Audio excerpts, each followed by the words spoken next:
Hi everyone, here we've got LG K42 and let me show you how to activate the audio control on this device. So first of all, we have to enter the camera app, so let's tap on it and make sure that you're on the photo mode. All we have to do right now is simply tap on the settings, which are in the left upper corner, so let's do it.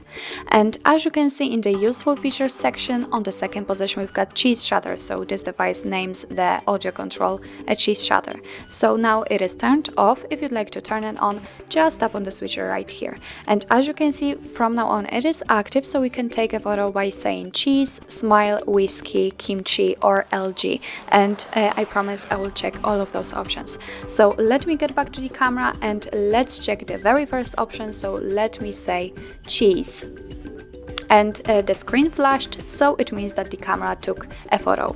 Now let's check another option, and I think it was smile, so let me. And actually, as you probably could see, the camera flashed, so it heard my voice.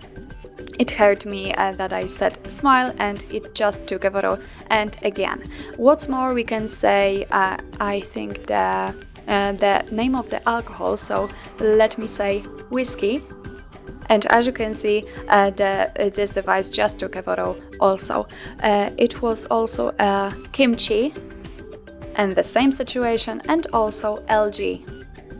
And as you can see, in all of those options, the device flashed, the camera flashed, so it means that it just took a photo, hearing my voice and hearing specific words like cheese, smile, kimchi, and so on and so on. So now let me turn it off by tapping on the settings again and tapping on the switcher in order to turn them off. And now let's check. Let me say cheese or smile or kimchi, LG, and as you can see, it doesn't work. All we can do in order to take a photo is simply tap on the shutter button. So actually that's all. This is how to activate the audio control in your LG K42. Thank you so much for watching. I hope that this video was helpful, and if it was, please hit the subscribe button and leave the thumbs up.